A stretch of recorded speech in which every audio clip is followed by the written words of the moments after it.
What is going on, everybody? Welcome to the week 15 edition of the game plan. Now, week 15 means one thing, folks. We are now in the fantasy football playoffs. I cannot believe it's here. I cannot believe the regular season has come and gone. It's wild. First and foremost, congratulations to everyone who has made the fantasy football playoffs. And I'll also send a big congratulations to anyone who's playing for, in my home league, there's people playing for ping pong balls.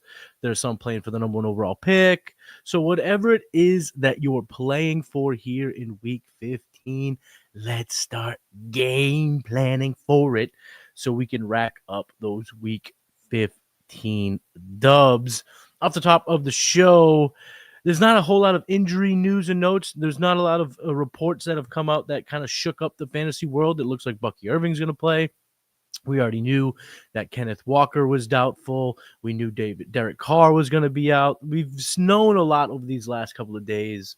So there really isn't really much to dive into. And of course, if you're in the chat, shout out to you. Welcome. I'm glad you came here to hang out this beautiful Sunday morning. Leave your questions, your concerns, your lineup decisions, your roster movement choice, everything you want a little bit of help with here on the game plan. Make sure you leave it in the comments. Cold World TDE, what is up? DB's in the house. Dynasty Barry, shout out to you. And I'm seeing a bunch of others trickle in this morning. We will absolutely get to each and every one of your questions, making sure that you're ready to rock. And if you do want to move up the ranks, of course, there's something called a super chat. You can drop it in there too. That'll get you to the tippity top of the comments and the questions, and we'll make sure that it's answered right there on the spot.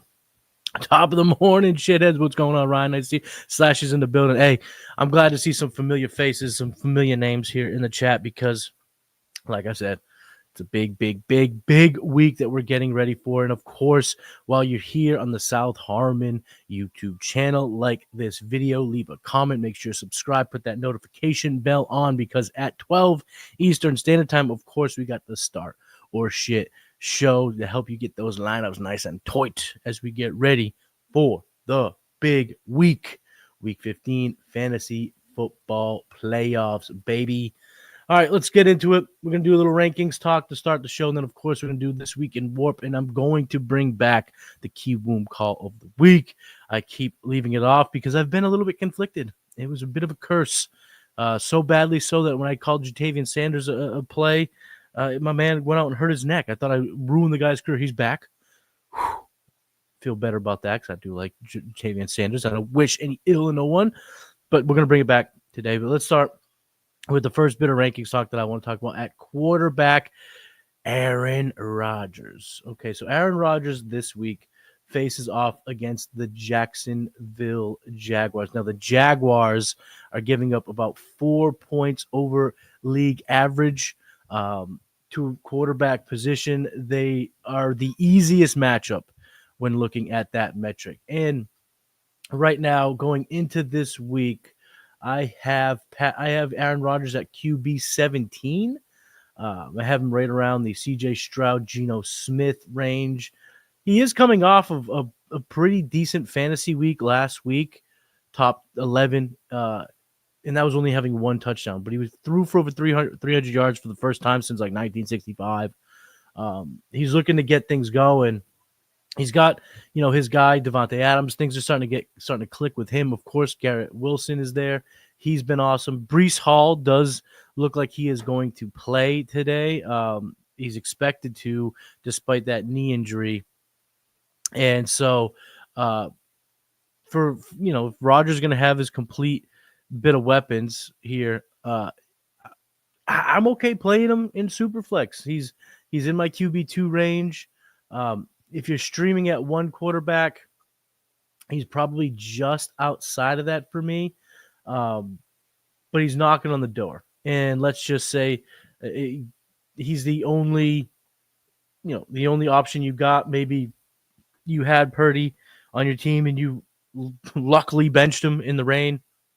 And it's kind of slim pickings for you to find. And all that's really out there is the the kind of the bottom of the barrel, the guys that are just coming into a starting position this week, the Jake Hainers, Desmond Ritters, or whatever, that group, and you have Rodgers, so play Rodgers.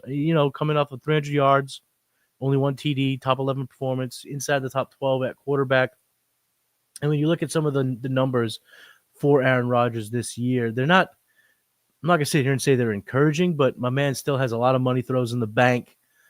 He's still pretty good at getting the ball to his players deep. He's got a good deep ball completion percentage, good deep ball accuracy rating. And again, this matchup is as easy as it gets for opposing quarterbacks. Like I said, nearly 4 points over league average. So for me, I wanted to talk about Aaron Rodgers because I'm not a big Aaron Rodgers fan per se. I haven't really been utilizing him in fantasy even over the last handful of years. But for this week, the man deserved to be mentioned as a potential QB2 in fantasy. And this next quarterback that I'm going to bring up is quite the opposite. It's his former teammate, Jordan Love. So Jordan Love for me is a bit of a fade. I'm not looking to play him. I'm looking to make other arrangements for the quarterback if he is my starter. So if you've been starting Jordan Love all year long and there's Aaron Rodgers, that might be a swap that I would encourage you to make this week. I got Jordan Love at QB 21. The matchup against the Seahawks is below league average. I wouldn't say it's one of the toughest matchups for opposing quarterbacks, but it's certainly below average. It's not advantageous by any means when we look at how many points over the league average that they give up, or even just fantasy points per game allowed. So Jordan Love for me this week, I'm looking to avoid if I can against the Seahawks on Sunday Night Football. And then, of course, when you factor in not knowing, having to make the decision, you don't want to leave yourself where I don't want to play Love. Now you're forced playing Kirk Cousins or some other bum on Monday night. You don't want that. The metrics, though, for Love have been pretty good. They've been pretty standard. So, like in our dynasty formats, I'm not panicking long term. If you are stuck playing him because of just the nature of the game itself, you're playing a deep super flex league and quarterbacks aren't around to make, to really kind of pop in and out of a lineup. I get it. Like I said, the metrics are there. He's been playing okay. It's just the fantasy production has not been there for Jordan Love. Only one QB1 finish over the last 6 weeks. So since week 8 of the NFL season, QB 33, QB 24 in week 11 against the Bears. That was his one QB1 finish at QB 12, QB 16, QB 15, QB 16 last week against the Detroit Lions. Now, like I said, Love, he's been okay. He's been in metric wise, his analytical profile has been bad. It just hasn't clicked in fantasy, and I don't expect it really to today, like I mentioned, outside of my top 20 at QB 21 for Jordan Love. So if you got Jordan Love and you can bench him and you can make that happen, I would do it. And if you got Aaron Rodgers, you're going to play Aaron Rodgers over Jordan Love. Now let's see what we got going in the chat. Any questions for today's start or sit before we move on to running back? Cold World, am I really asking this? Mahomes or Winston? And then also half-point PPR, Jaden Reed, Darnell Mooney, or Amari Cooper. Let's start with the quarterback position, shall we? I don't love Pat Mahomes, but I do like him more than Jameis Winston. So I got Pat Mahomes at 12, Jameis Winston at 15. Neither matchup is all that exciting. I wouldn't say that, one of them has a leg over the other in terms of who they will be facing up against. Cleveland is the 14th ranked matchup for quarterbacks, and the Chiefs, I believe, are significantly even tougher than that. They're right around the same. They're both middle of the road. They're both really, there's no advantage either way. The one advantage you could talk yourself into going with Winston is the attempts. Winston has chucked the rock. Cleveland has let him throw the ball a ton. Since he's been the starter, going back to week 8, 41 attempts, 46 attempts, 46 attempts, 27, 58 on that absolute banger of a Monday Night Football game, and then 41 last week. Now, the completions percentage over these last 2 weeks have been pretty terrible. Actually, over the last 5 games, he's had a sub 60% completion percentage, 3 of the affairs. I like the volume from Winston, but it doesn't necessarily mean he's going to have a big game. Cole, I'm going to go with Winston. I'm going to go with Mahomes over Winston here because I don't have the cojones, and the rankings are not too close for me there. But your other question, Mooney, Reed, or Amari Cooper? Let me go ahead and check the Cook score, see if anyone really flashes. Now, I will say this. If you have been rocking with the Cook score, keep it up. My man Coop ran it through the audit, talked about it on Grinding the Edge, a podcast every Saturday that drops on South Harmon's network. I highly recommend you check it out every Saturday. But if you want to see and hear a little bit about the Cook score and how it actually checks out, listen to Coop's analysis on this latest episode. But what we found, or what he found, was anything over a 94 presents a 7% edge over projections, which is not nothing. And as I'm understood, or as he's told me, that's actually a decent metric, a decent number here. So we can utilize it. It looks like none of these guys are really popping on that Cuck score. So let's go to the rankings here. Let's go to the rankings. And it looks like I have Darnell Mooney ranked the highest. Darnell at 31. I have Amari at 34. And Reed is just right after that. So I'm going to go with Darnell, Money Man, Mooney. DB's got a question. Kyler, A-Rich, Darnold, Baker, pick 2 because you can't. Well, that's why you come to the game plan to get some help. Get nudged in a certain direction. DB, I'm going to go with Darnold, and I'm going to go with Kyler. So Kyler's got a tougher matchup against New England, but they are traveling across the country. It is in a home game for Kyler indoors, and I got him inside my top 10. I got him at 7, and then Darnold I have at 11. So I'm going to go with Darnold on Monday Night Football after that 45-point burst, and then I'm going to go with Kyler Murray. What is going on, and what's up, B-Slick? How you doing? AJ or Evans, Knicks or Goff? Pick one flex of those. Okay, so let's knock it through. I'm going to go AJ Brown. Got him as a top 5 play. Squeaky wheel game. Get back in the friendship train game. I think, side note too, I think the anytime touchdown seems like a lock for me. I'm going to put some shillings down on an anytime TD for Mr. AJ Brown. So I'm going to go AJ Brown on that one. Goff or Knicks, it's very close for me, but I believe I have Goff ranked at 6, Goff at 6, Knicks at 9. But if you don't believe that it's going to be a shootout game because the defenses are better than expected in that home game in Detroit, I would go Knicks. But I got Jared Goff higher. I think there could be a lot of points to be scored in that game, especially what we saw Buffalo on the road indoors last week. I think we could see another iteration of that. The Vegas over-under is pushing 55, B-Slick. So I'm going to go with Goff. And then one flex of Rico Dowdle, James Cook, Jacoby Myers, or Khalil Shakir. You got to go Shakir. So let's ride the train of that game. Let's put our eggs in that basket. Have some faith in the game that's projected to have 55 total point score. And I will say this, B-Slick, let me say this to you real quick.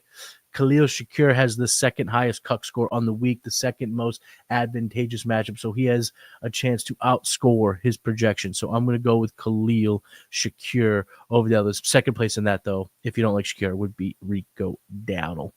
Here we go. Oh, my man Christian, what's going on, brother? Pick 2, full point PPR, AJB versus Pitt Neighbors versus Bullshit. Oh, wait, Pittsburgh. Wait. Okay, now I'm reading it. AJ Brown versus Pittsburgh Neighbors versus Baltimore. Shakir versus Detroit. Got it. We're going to go AJB. For sure, we're going AJB. And now, let me just double check something here because it's going to definitely be close in my rankings. I got Shakir at 13, Neighbors at 14, but I am going to rely on the Cook score, and I'm going to go with Shakir over Neighbors, believe it or not. Tommy DeVito has not been a great quarterback for Neighbors, so I'm going to go with AJB, Christian, and I'm going to go with Khalil Shakir. Pick one of Kraft or Andrews. I'm going to go with Andrews here. I got Andrews ranked pretty high this week. I like him as a top 5 tight end. Kraft is going to get a boost in my rankings. He's going to be inside my top 15. But I'm going to go with Andrews here, Christian. I'm going to go with Andrews. PPR, Ertz or Pat Frymuth, Thielen or Shakir. Man, I'm going to keep going Shakir. It seems like the Khalil Shakir is going to be a player that I'm going to put a lot of eggs in, a lot of my eggs in his basket. No, pause now. No, Diddy. We're not going that way. We ain't doing that on a Sunday morning. Hell no, not on the Lord's Day. We're going to go Shakir, though, and we are going to go with Pat Frymuth by a hair. Just a hair. I got it 13-14, but I'm going to go with my rankings and go with Mr. Pat Fryer. Move. Hey, TM, everyone. Hi, what's up, ATM? Good to see you in there. Good to see you. Okay, let me see. Fergie versus Pitts. I'm going to go with Ferguson. Pitts, I'm done with you, brother. I'm done with Kyle Pitts. I got to make tight end 27 this week. Maybe it bites me in the ass. I don't care. I'm not playing him at all. Down bad after starting Cup. Oh, man, I feel you on that. Who has a chance for the biggest score this week? Bucky, Neighbors, or Jacoby Myers in a half-point PPR?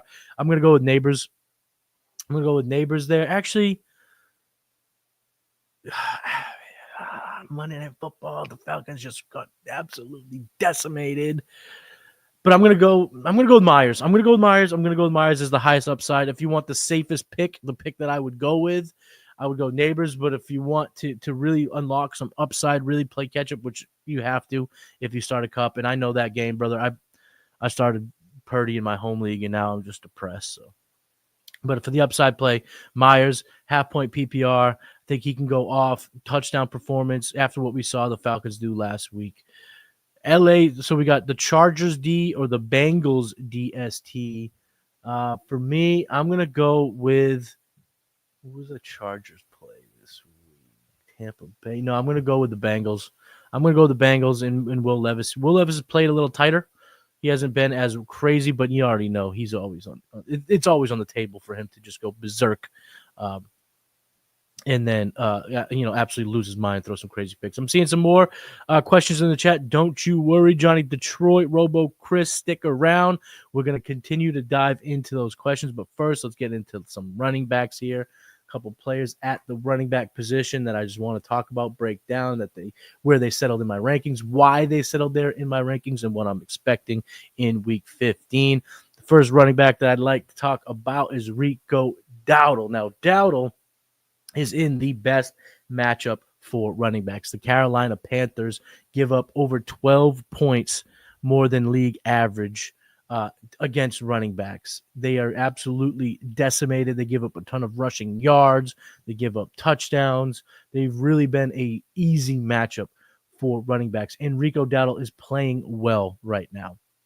Over these last 3 weeks, we've seen just a steady incline, not only of snaps, not only of just being on the field more, but production. The opportunities has been there, and he's taken advantage of it. So week 12 against the Commanders, he had 98 yards from scrimmage. He finished with 10 fantasy points. He was running back 19.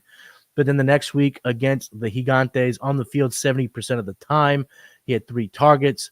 He had 22 carries, turned that into 123 yards from scrimmage, found some pay dirt, and was running back 6. Remember that Thanksgiving performance. And then last week on the field, almost 77% of the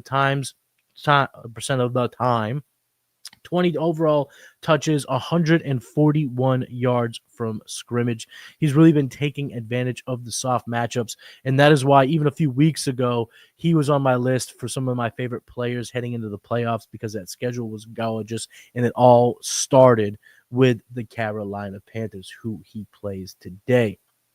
And he's been good enough analytically. When you look at the profile, the underlying metrics do support a good player, not a great player. In Dynasty, I would recommend selling.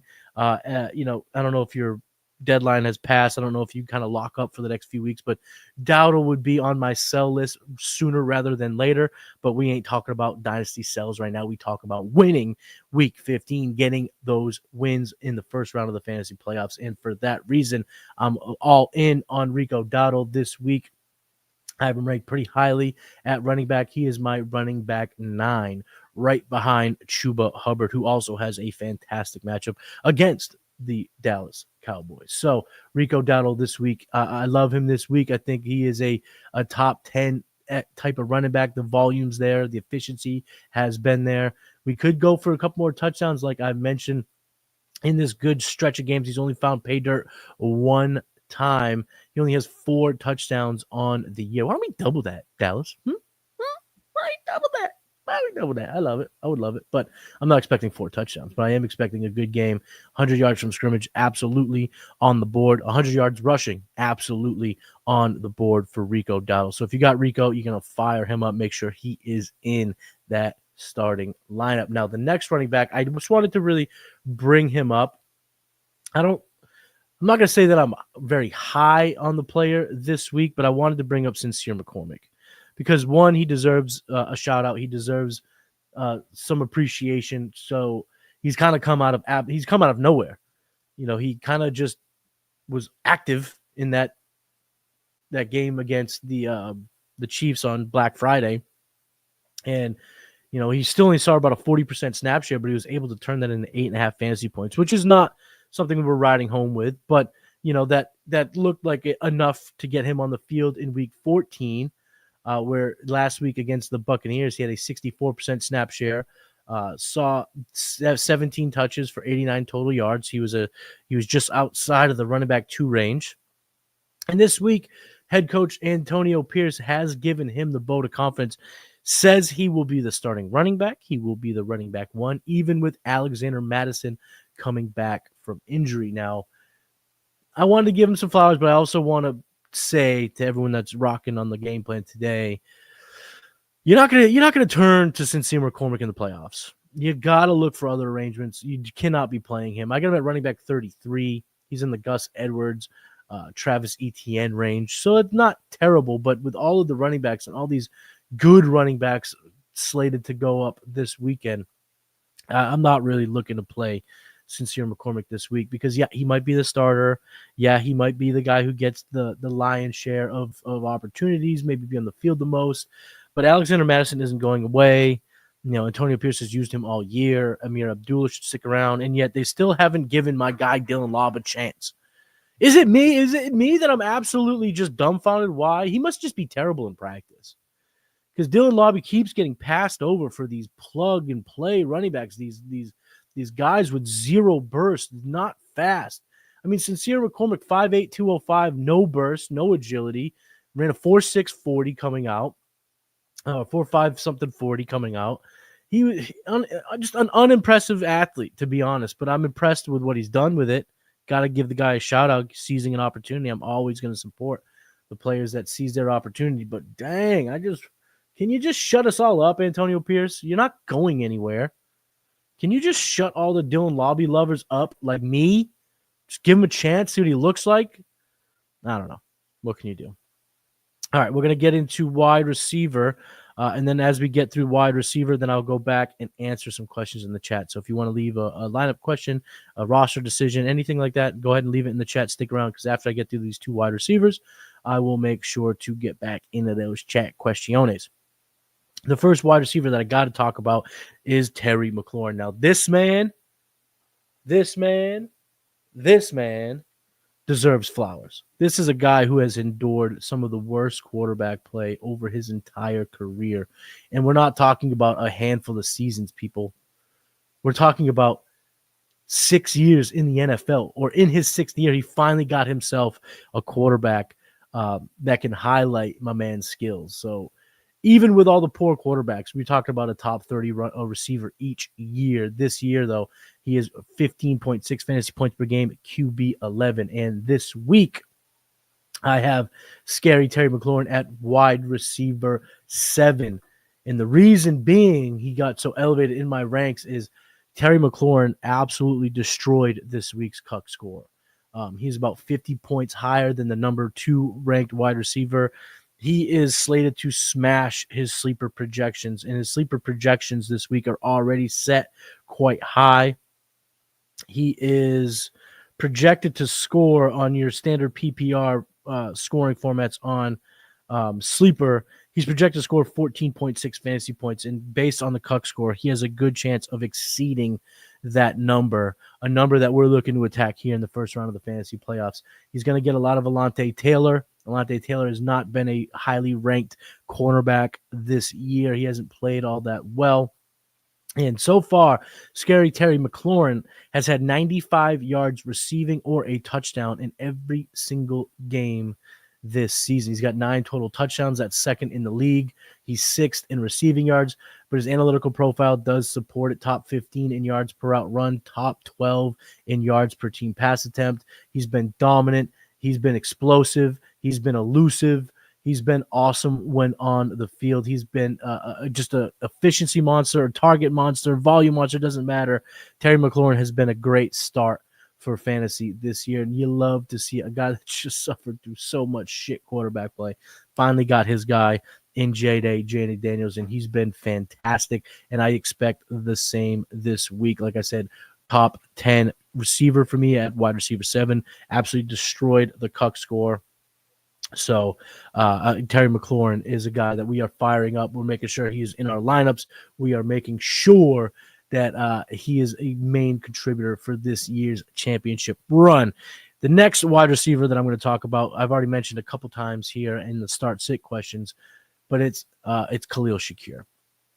So Khalil Shakir this week for me, if you had missed the breakdown earlier, I have him as wide receiver 13 for me. The matchup is awesome. We're talking about the highest projected scoring totals on the slate. Vegas has this game shooting around 55 total points. You love to see it. He's going to be facing off against Amick Robinson for the Lions. You know, their slot corner who has been able to be exploited throughout the season.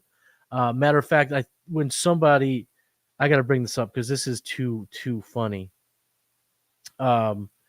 So hold on. I know we got dead air going, but I'm going to bring this up because he's got to be feeling a little nervous about this game. Let me see. It shouldn't take me too much longer to find this. So Dan Mitchell, real Dan Mitchell on Twitter. Who is he? I want to give him his proper shout out. He's an NFL YouTuber, TikToker, founder of Roundtable SN. He's a creator. Okay, so Dan Mitchell, he's a creator. I don't know why I had to get into that, but shout out to you, Dan. He tweeted this. Khalil Shakir is going to have a day on Sunday. He'll be lining up against Amick Robinson, who has a sub 55 coverage grade on PFF, and he said he's taking the over. So that's not really why the Cuck score says just as much, so I didn't need that analysis, but shout out to you, Dan. But what I did want to bring this up was Amick Robinson quote tweeted that and said, "Good luck." What are you doing on Twitter, my guy? You got a sub 55 coverage grade. What are you doing on Twitter searching your name? Ain't no way you follow Dan Mitchell. Ain't no reason why you're on Dan Mitchell's Twitter account. But you find that and feel buddy, not a good look. And Khalil Shakir has been dirt nasty. I think my man ATM and Mike, they needed to shower me with some praise. We did a mock draft, a way too early 2025 startup mock draft 2 months ago, and I took Khalil Shakir early than I wanted to because I got Josh Allen, but I had a swing pick, so I took him early, and I got kind of roasted for it. And he's starting to look like the number one target getter for Josh Allen now. Over these last handful of weeks, he's had a number of, wide receiver 2 finishes, a number of wide receiver 1 finishes, highlighted last week when he was he had 32 routes run, 8 targets, caught only 5 of them, but he was good enough for 106 yards and a touchdown. He was wide receiver 10. He's been wide receiver 25 a couple of times over the last month. He's emerging as a nice slot player for Josh Allen, and if Josh Allen's going to continue to go Super Saiyan, he's going to need pass catchers, and Khalil Shakir has absolutely taken advantage of that. And 2 metrics that pop up to me that really makes me excited for his sustained success: 8th in yards per route run in the NFL this year, and 7th in formation adjusted yards per route run. So he's being on the field. He's getting open deep, and then of course his yak. He's a top. He's one of the best yak players in the NFL. He's second, actually, in yards after catch so far this year. So I got him at wide receiver 13. Love the matchup against the Amick Robinson. Get off Twitter, Amick Robinson. Get off Twitter. Maybe he's in the chat. So if you're watching, shout out to you. You're an NFL player. I'm a creator. You win. Fine. Take that. But Let's go. You're going to get beat up today, but I'm going to clear Shakir. And Shakir does have the second highest cuck score this week, as I mentioned in the starter sit part of the show. So we love Khalil Shakir this week. Now let's get back to the chat. All right, Donnie Detroit, Pittman or Christian Watson. I do not like Michael Pittman this week. Michael Pittman, according to the cuck score, is an avoid.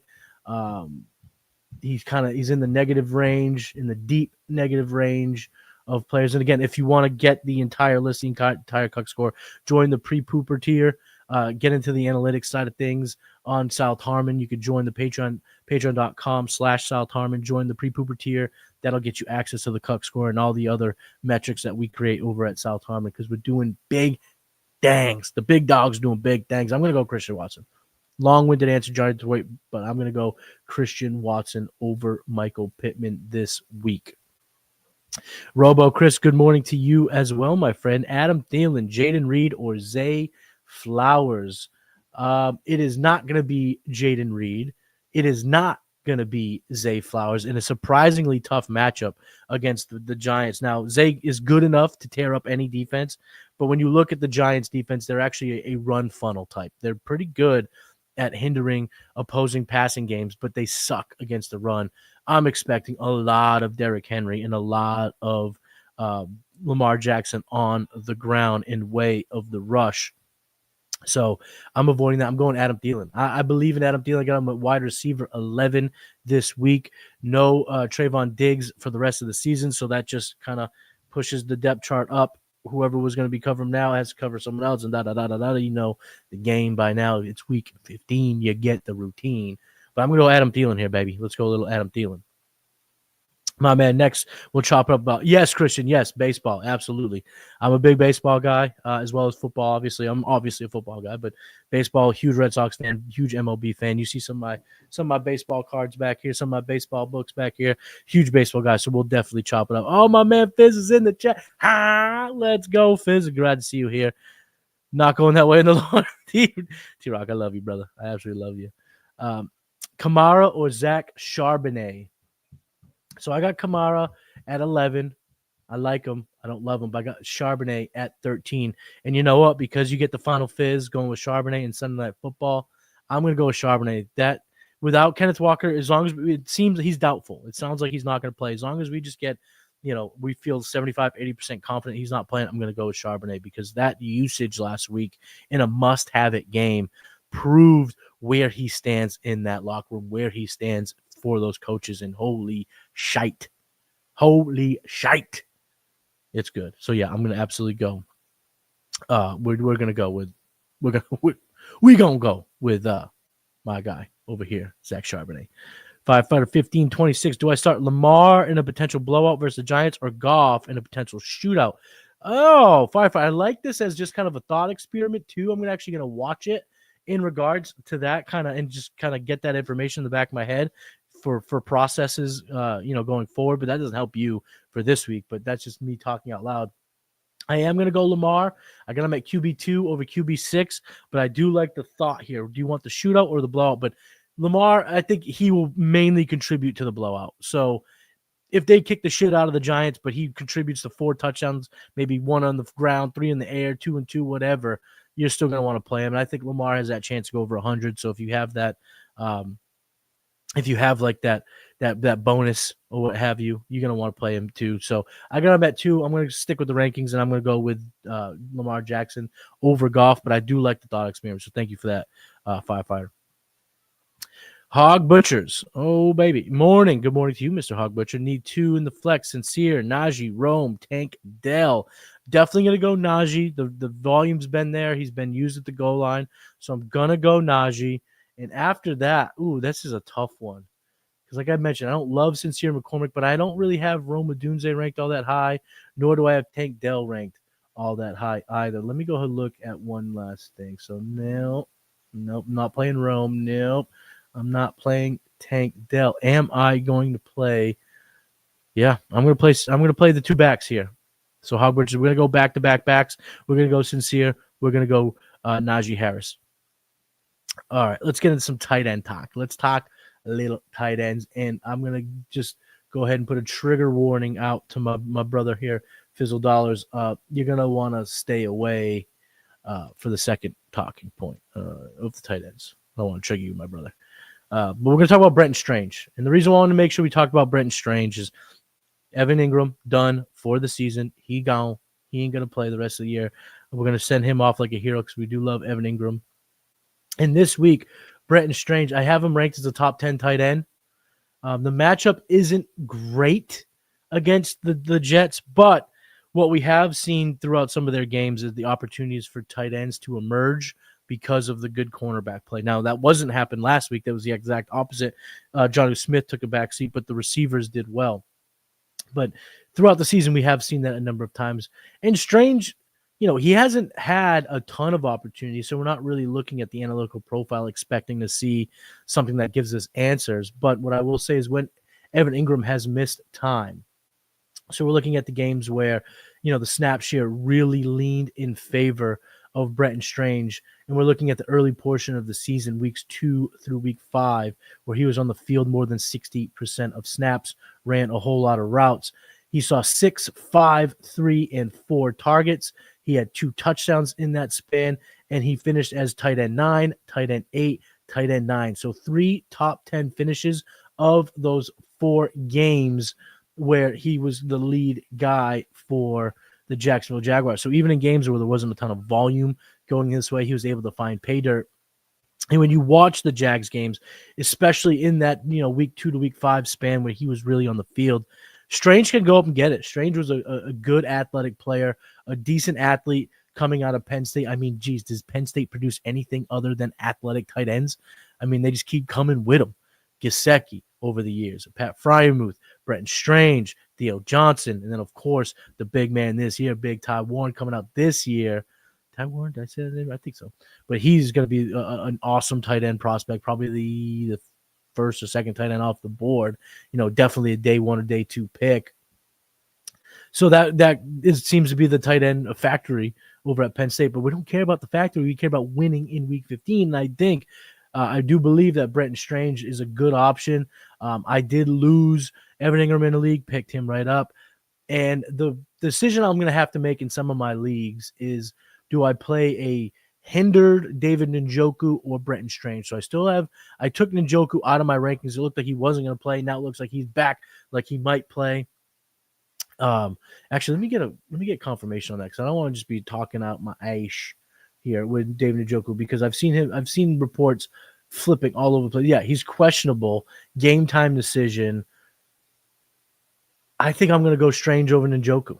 I have that decision to make in a league, and I'm going to put my nuts on the table and be, I've always said the reason why you come to the game plan is because I'm in the streets. I really am trying to win a lot of fantasy matchups. I play this game. I love this game, and I'm going to put my money where my mouth is. I'm going to play Brenton Strange over David Njoku, who's been hurt, because I like what I've seen out of Strange while he's on the field. Now, this next tight end I got to bring up in a negative way. So this is the trigger warning for anyone who loves Kyle Pitts. Kyle Pitts. He has been awful for us in fantasy. And it's time where what are we going to do? Are we going to keep making excuses? Tight end 19 on a points per game basis, tight end 15 overall.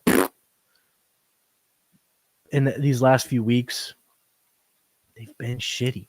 I don't know what to say. I mean, in games where they've thrown the ball a bunch, this is his numbers over the last 5 games.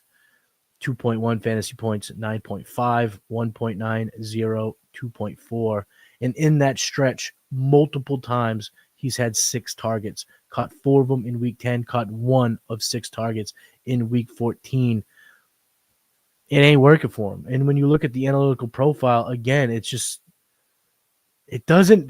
not bad. It's not a bad analytical profile. It's just not good enough for us to go, well, let's go Kyle Pitts. He's going to break out. No, I got him at tight end 27. I'm really not playing Kyle Pitts this week. I mean, I'm playing Stone Smart over Michael Pitts. I'm playing Dalton Schultz over Michael Pitts. I'm playing Noah Gray, Grant Calcaterra, Daniel Bellinger. I'm playing Tyler Conklin over Kyle Pitts. Now, maybe he comes back and it bites me in the ass? I don't care. I really don't. I'm going to process and I'm not going to play scared. Now, the Vegas Raiders have been tough against pass catchers, so I'm not expecting a massive onslaught from Kirk Cousins. What I'm expecting is a lot of Bijan Robinson because they need a win so badly. They need to win so badly. So I don't know if they're going to force it to a guy like Kyle Pitts when they've had Drake London, Darnell Mooney playing great. Bijan Robinson is Bijan Robinson. So I'm not a fan of Kyle Pitts. And this week, I'm finally putting my money where my mouth is. I'm not playing Kyle Pitts at all. So I just wanted to bring him up and talk about the failings of Kyle Pitts. But I will say this, in Dynasty, I am buying if it's cheap. I know in my home league, the price hasn't dropped one iota, so I'm not buying. I'm not even paying what I feel like is 70 cents on the dollar. I want a discount. I want a discount double check. I want 50% off. I want a clearance sale, but if I can get him on a clearance, I'll take him because he is still an athletic freak and he's still not even 25 years old. And if David Njoku is the career trajectory, there are better days ahead, but for week 15, for trying to get W's in the first round of the fantasy playoffs, gotta let go. Gotta let it go. Like my kids always watch Frozen. They love Elsa, and she says it best. You gotta let it go. Let him go. You know, you can't hold him on your roster anymore. All right, let's get into some questions, and then we're going to do this week in WoRP. All right, need to start 2 Firefighter is back, and since Firefighter, you gave me the good thought experiment to help in my process, I will answer your second question. Need to start 2. DK, Marv, or Addison. Neighbors and Thielen are the top 2 wide receivers available this morning, PPR. So you're going to start in this matchup. I'm going to start Marv. I don't love Marv this week, but I still have him ranked high enough where you're going to play him and you're going to play DK. Actually, wait a second. You're going to play Addison and you're going to play DK. You're not going to play Marvin Harrison Jr. Damn. Sometimes my rankings even shock me. But yeah, let me say that again so that we're very clear. You're definitely playing Addison on Monday Night Football. Then you're going to play DK Metcalf on Sunday Night Football and just let Marv hopefully do some work on your bench, just give you some encouragement. But yeah, we're going to go that way. Cooper or Andrews, half-point tight end premium. I'm assuming that's Amari Cooper or Mark Andrews. I will go Mark Andrews. I like him this week as a top 5 play. And with that slight TEP, Dale, we are going to go with Andrews. From Ladd, Rashad White, your neighbors need 2.5-point PPR. I have no idea which way to take this with Bucky and Ladd's status. Well, I like Rashad White. I don't know. I'm playing this like Bucky is not going to get his typical workload. The hip and back, I don't know why they're not giving him a week off. I know they need to win, but I think they can win against the Chargers regardless of Bucky Irvin. I don't know if he's going to make a difference.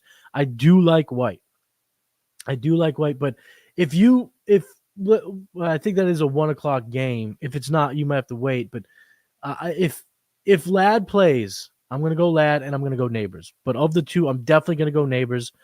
So Neighbors is your first one there, Gooner. But then after that, if it looks like Ladd's going to play, I'm going to go Ladd against a really easy matchup. The Buccaneers are one of the easiest matchup for wide receivers. So I'm going to go Ladd and I'm going to go Neighbors in the half PPR.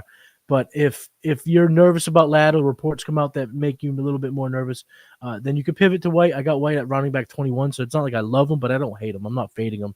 So I would go with the 2 receivers. And then if you want to help solidify the answer, come back to South Harmon. Come back to the channel at noon for starter shit, and you can ask the boys what they're thinking, and maybe that can kind of push you across the edge there.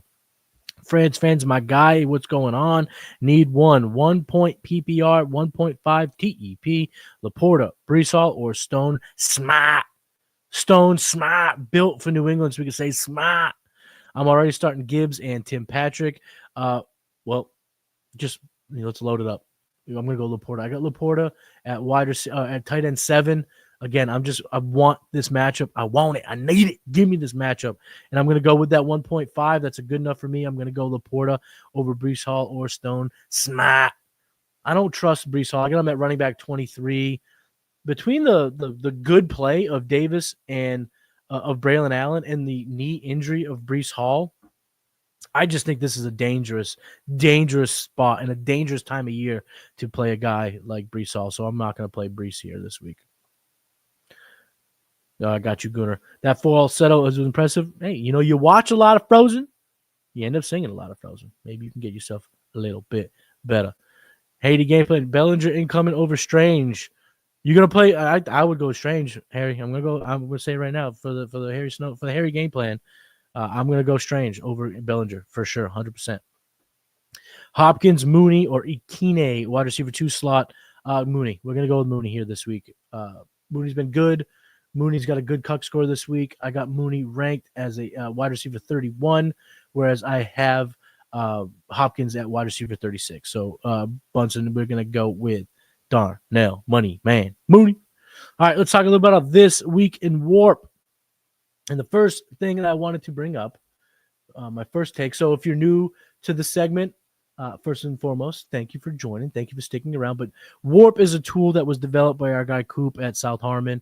It basically allows you to see value across positions. How valuable is your player versus just a replacement level guy? So we're trying to find the most valuable players. It's like the WAR stat in baseball, wins over replacement.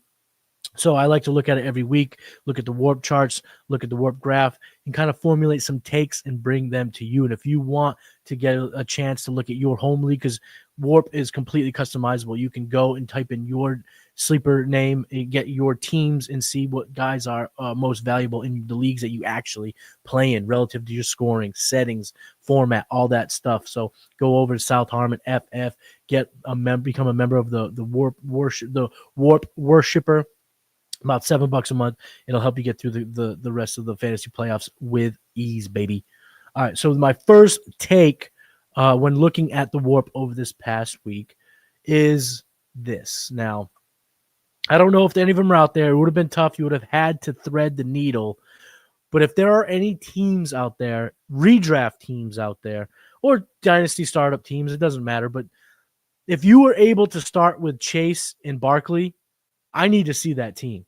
I want to see what that team's done this year. You have to show me what that team has done because these two players have been, and pardon my French, fucking shit up. Barkley and Chase are breaking the WoRP charts. So in our single quarterback leagues, our redraft formats, there are only two players that are 2 wins above replacement. That's Jamar Chase and Saquon Barkley. Not only just 2 wins above, they're almost 2.3 wins above replacement. The next highest is Derrick Henry at 1.9. They have been so good, so valuable. And yeah, like I said, you had to thread the needle. Chase would have had to slip in the first round, or Barkley would have had to slip in the second round. But if you were able to go maybe like Chase at the 110, Barkley at the 2-3, if you were able to do that, you're able to thread that needle. Hit me up on X at Matty Kiwoom. If you're on the Patreon, if you're in the Discord, patreon.com/South Harmon, throw it in there. Let me see it. I got to see some of these rosters that have these 2 players because they got to be some out there and they got to be destroying worlds. Both of these players have been so good. Number 1 at their positions, number 1 in WoRP on the year. Completely tough to replace. Impossible to replace this year. Absolutely impossible to replace. And I just want to see them. I want to see the teams. Show me the teams that have, absolutely destroyed things with those 2 at the top of the WoRP chart. The second takeaway that I found, or that it came to me as I was looking at the WoRP chart this past week is this might be an old running back revenge tour. This year might be the old running back revenge tour because we have Derrick Henry is the 3rd overall player. Alvin Kamara is the 6th overall player. Joe Mixon is the 7th overall player. And if he didn't miss a couple games, he would be up at the top. My man on a per game basis is worth about 0.2 per game, WoRP per game. I mean, he's been unbelievable. And put that in comparison, Saquon Barkley's at 1.75. Jamar Chase is 1.7. Joe Mixon has been 1.9 or 0.19 this year. So if he didn't miss a couple games, he would be at the top. But you can't really, you can kind of put Josh Jacobs in that. I wouldn't put him as an older back, but a back that was kind of considered crusty in his second team. He's top 10 according to wins over replacement. David Montgomery is 16th overall in wins over replacement. Again, I wouldn't call him one of the older guys, but he is definitely, in that second iteration of his career. And then James Conner, 27th overall. I mean, Tony Pollard, 32nd overall. It's unbelievable this season that we're seeing. Aaron Jones is 44th overall. I mean, it has really been the old man running back revenge tour. And here we are, week 15. Week 15, first round of the fantasy football motherfucking playoffs. And Derrick Henry, I got it running back 1 this week. Mixon, running back 4 this week. Kamara, running back 11 this week. Montgomery, 14. Connor, 15. Aaron Jones, 16. They just continue to play. They've been healthy this year, and I'm knocking on wood. Let me find some of that. We're knocking on wood that it remains through the fantasy playoffs. But man, oh man, oh man. WoRP, baby. These guys have been tough to replace, and they've said, hey, listen, get off my lawn. I know I'm an old man, but guess what? I ain't going nowhere. We ain't going nowhere. These old men can't be stopped now. They're running backs for life. And it's cool to see. It's cool to see. I really can't I can't hate on it. Now, will it be repeatable year to year? I don't know. I don't think so, but we'll have a lot of time to talk about that. We don't care about next year. We care about this year and winning in week 15. The last takeaway from this week in WoRP, sticking to the theme of old and crusty, Adam Thielen. Adam Thielen is not dust. He is not washed. And I've been seeing these memes on X, and I love them. My wife saying, did you do the dishes? They send a picture of Deebo Samuel. What does that mean? It means they're washed. Or a picture of Adam Thielen, they're not washed. I think they're very hilarious, but Thielen's not washed. Now his WoRP score, his WoRP number isn't going to be so high. He's missed too many games for him to really be a big factor overall. But when you look at his WoRP per game, we're talking about a top 25 player on WoRP per game. He's wide receiver 55 overall, but that's not what we're talking about here. He missed games. And, of course, WoRP does factor in your total WoRP, just like total WAR factors in games missed, games played, that sort of thing. And he did miss a fat stack of games. He's only played in 6 games this year. But man, oh man, has he come back with a vengeance. So that first game back against the Chiefs was a tough matchup. He was still able to convert for 8.7 fantasy points and had that awesome one-handed catch. Let everybody know that he's not washed. And then these last 2 games have been fantastic. 10 targets, 11 targets. He's caught 8 in 9 of them. He's averaged 100 receiving yards per game over the last 2. Wide receiver 6 in week 13. Wide receiver 17 last week with 19.2 fantasy points.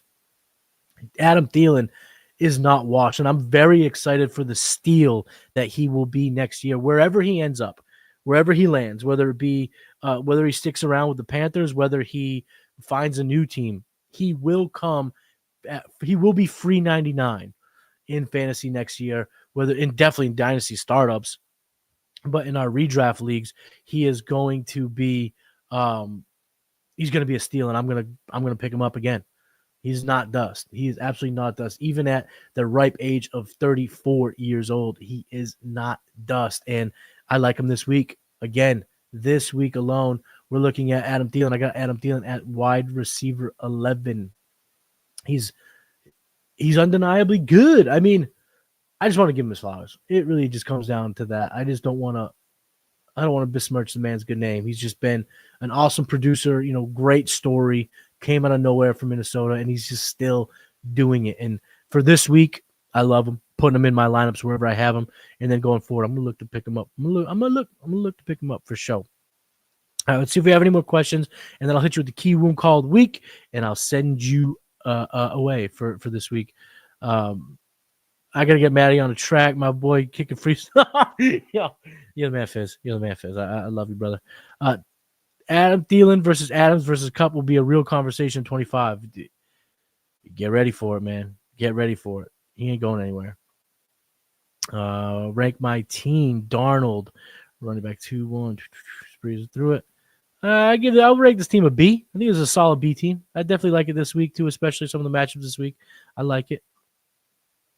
I know people won't want to acknowledge it, but it's a conversation. It really is. It will be. We're going to talk about who's dust and who's not dust. And, the dust conversation is always, what have you done for me lately? I know that sucks and people don't want to admit it, but it is. It's what have you done for me lately? And right now, Thielen's balling. So he's going to go into the end of the year potentially balling out. And so let's finish it up. The Kiwoom call of the week. We're bringing it back. I don't care. We're doing it. We're doing it big this week. And this week, my Kiwoom call of the week is this. Davante Adams finishes as a top 10 wide receiver this week. It's been looking good for Adams. Davante Adams has starting to come into his own, on this new team. It hasn't always been pretty, but over the last couple of weeks, Davante Adams has looked a lot better. He's now seen double-digit targets 3 of his last 4 games, 4 of his last 5, matter of fact. And he's been wide receiver 18, wide receiver 7 over the last 2. They've been there in production. He's been knocking on the door. Last week, he was a top 10 guy. And so this week, my Kiwoom call of the week, Davante Adams finishes as a top 10 receiver, baby. Here we go. That's it. That's the show. Thank you guys so much for hanging out. Thank you guys so much for being here. Dynasty Berry, Fizzle Dollars, Jose. I see Gooner in there, Harry Snowman, Franz, Dale's in there, Hog Butcher's in here, Johnny Detroit's in here, T-Rock's in here, ATM was in here, Michael's in here. Just want to say shout out to everybody for hanging out with me. It's been a great season. We're going to finish strong. We're going to get these dubs here in week 15. So, guys, keep game planning. Let's get them wins in the first week of the fantasy playoffs, and I will see you next week. Peace.